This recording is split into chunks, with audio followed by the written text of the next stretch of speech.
Alors, on se retrouve maintenant en français. Nous allons travailler les deux valeurs de la lettre G. Il y a déjà des élèves qui l'ont fait, cet exercice, ils ont pris de l'avance parce que ce n'était pas demandé. Donc si vous l'avez déjà fait, c'est bien. Et puis si vous ne l'avez pas encore fait, alors on va le faire ensemble. Pour cela, tu vas avoir besoin de cette feuille, d'un stylo, d'un feutre ou d'un crayon rouge, d'un stylo, d'un feutre ou d'un crayon bleu, d'un stylo, d'un feutre ou d'un crayon jaune, d'un stylo, d'un feutre ou d'un crayon violet. Si tu n'as pas de violet, tu peux remplacer par le noir. Je l'ai noté ici noir, donc je saurai que si tu utilises un stylo noir, c'est à la place du violet. Il va falloir que tu colories en rouge les mots où la lettre G fait le son J, mais grâce à deux lettres encore, G-E-O et G-E-A. Donc si ta lettre G fait le son J grâce à E-O et E-A, alors tu colories en rouge. Par exemple, moi, j'avais le mot cajot. C-A-G-E-O-T. Cajot, ça fait le son J et j'ai G-E-O. Alors j'ai hachuré en rouge.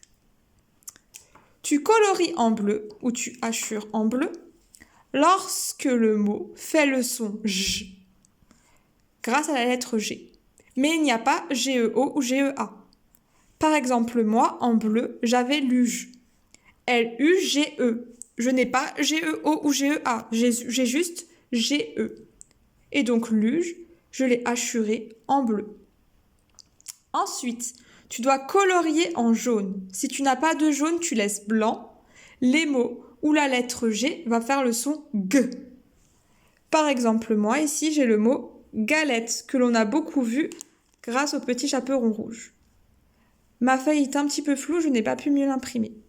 Et donc galette, je l'ai hachurée en jaune. Si tu n'as pas de jaune, tu laisses vide.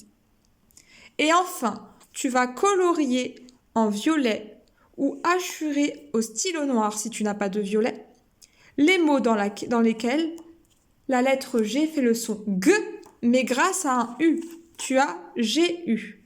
Donc moi, par exemple, j'avais le mot marguerite. J'entends G parce que j'ai un G-U. Marguerite, et donc je l'ai hachuré en violet.